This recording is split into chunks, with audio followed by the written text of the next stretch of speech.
हम पढ़ेंगे statistics subject का एक बहुत ही इम्पोर्टेंट टॉपिक बाइनोमियल डिस्ट्रीब्यूशन। तो चलिए शुरू करते हैं। Consider a set of n independent Bernoulli trials. तो यहाँ पर बर्नौली ट्रायल्स क्या है?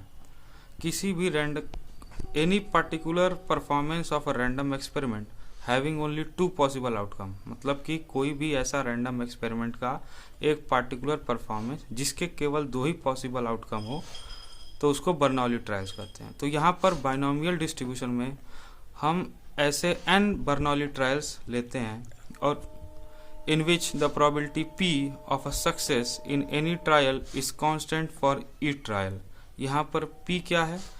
हर एक ट्रायल में जो सक्सेस आने की प्रोबेबिलिटी है वो p है, और यहाँ पर जो q है वो फेल्योर होने की प्रोबेबिलिटी है। Let there be s successes in n independent trials. तो चलिए मान लेते हैं कि एन ट्रायल्स करने पर एक्स सक्सेस आते हैं। अगर एक्स सक्सेस आएंगे तो एन माइनस एक्स फेल्योर होंगे। मान लीजिए कि पहले ट्रायल में सक्सेस आता है, दूसरे में सक्सेस आता है, फिर इसी पार्टिकुलर सीक्वेंस में हमारा एन ट्रायल्स चलते हैं। यहाँ पर जो हमारा पी है वो प्रोबेबिलिटी ऑफ सक्सेस है, क्यू प्रोबेबिलिटी ऑफ फेल्योर है, और हेयर बिकॉज यहाँ पर केवल दो ही पॉसिबल आउटकम्स है हर एक ट्रायल के, तो P प्लस Q का जो सम होगा टोटल प्रोबेबिलिटी 1 होगी। तो अब बात करते हैं प्रोबेबिलिटी की।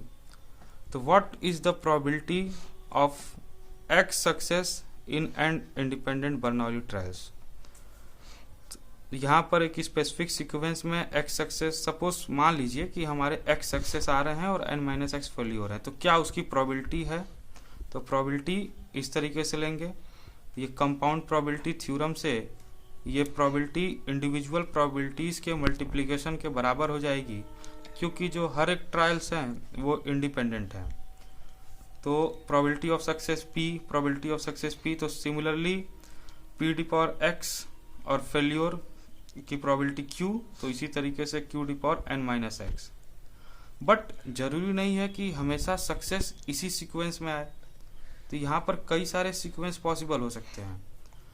तो इसी तरीके से NCX वेस में X सक्सेस पॉसिबल है, तो हमारी जो टोटल प्रोबेबिलिटी आएगी एडिशन थ्योरम से वो आएगी NCX P D power X Q the power N minus x. तो अब बात आती है कि अब हम यहाँ पर एक रैंडम वेरिएबल डिफाइन करेंगे X, डिस्क्रीट रैंडम वेरिएबल, जो कि नंबर ऑफ सक्सेस को डिफाइन करेगा।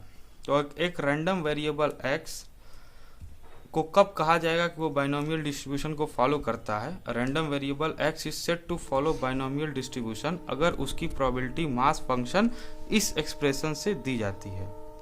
और यहाँ पर जो पार्टिकुलर x जो डिस्क्रीट रैंडम वेरिएबल है उसकी वैल्यूज 0 से n तक वेरी करेगी, और जो भी वेरिएबल बाइनोमियल डिस्ट्रीब्यूशन को फॉलो करता है उसको बाइनोमियल वेरिएट कहते हैं। और दिस इज द नोटेशन, ये नोटेशन है जिसे अगर कोई रैंडम वेरिएबल बाइनोमियल डिस्ट्रीब्यूशन को फॉलो करता है तो हम लोग इस नोटेशन से दिखाते हैं। और यहाँ पर n क्या है? n दिखा रहा है numbers of independent trials, p here is probability of success, और here the total sum of the probabilities, मतलब कि जो टोटल सम है वो क्या होगा? टोटल सम हेयर प्रोबेबिलिटी और एक्सप्रेशन ये होगी। इसके बाद ये जो है ये एक एक्सपांसन है, binomial expansion of P plus Q the power N, और here sum of P plus Q is equals to 1। So this is about binomial